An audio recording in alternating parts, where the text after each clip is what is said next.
mau hormat pada Nabi Adam. Jangan pernah tinggalkan solat. Sekali kau tinggalkan solat, roboh tiang. As-salatu imaduddin. Solat tiang agama.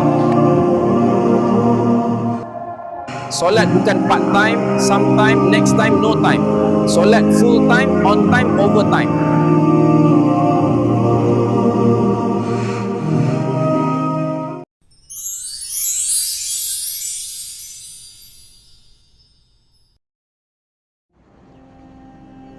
Bila makmum masbuk berselisih dengan imam antara rokok dan iktidal. Contohnya makmum baru saja turun untuk rokok sedangkan imam boleh bangun untuk iktidal, maka rakaat tersebut tidak dikira. Hal ini kerana syarat mendapat rakaat ialah makmum sempat rokok bersama imam dengan tumaninah. Jika berlaku perselisihan pergerakan seperti ini, maka rakaat itu dianggap terlepas. Oleh itu makmum masbuk tidak boleh memberi salam serentak dengan imam. Sebaliknya, selepas imam selesai memberi salam, dia perlu bangun dan menambah satu rakaat sebagai ganti kepada rakaat yang tidak dapat diperoleh. Assalamualaikum warahmatullahi. Assalamualaikum warahmatullahi.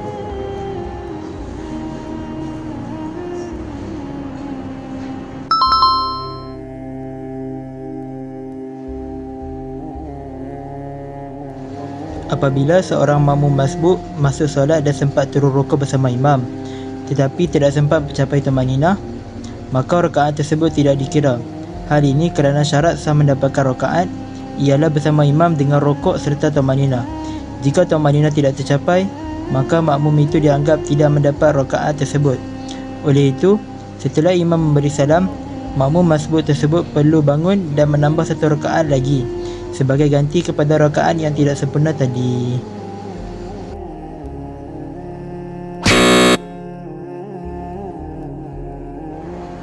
Assalamualaikum warahmatullahi. Assalamualaikum warahmatullahi.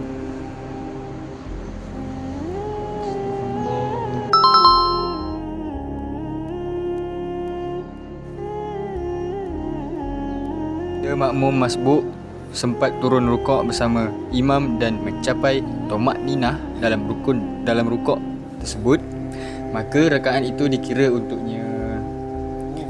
Dalam keadaan ini, makmum dianggap telah mendapat rakaat tersebut sama seperti jemaah lain.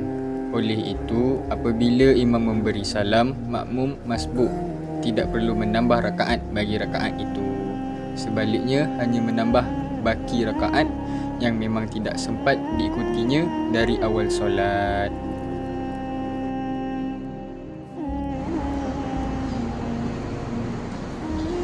Assalamualaikum warahmatullahi. Assalamualaikum warahmatullahi.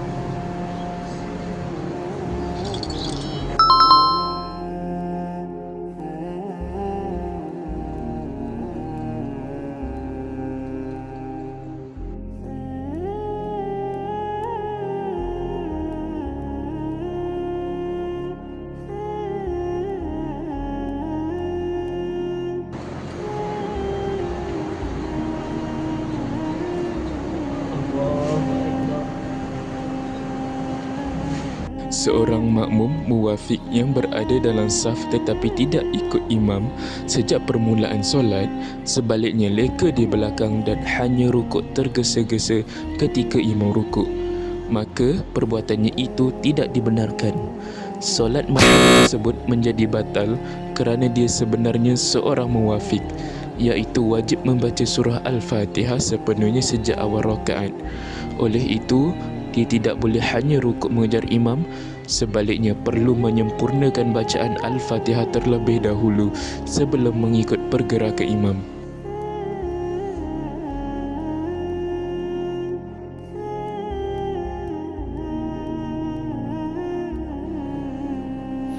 Makmum perlu menghabiskan Al-Fatihah kerana mereka dikira muwafiq.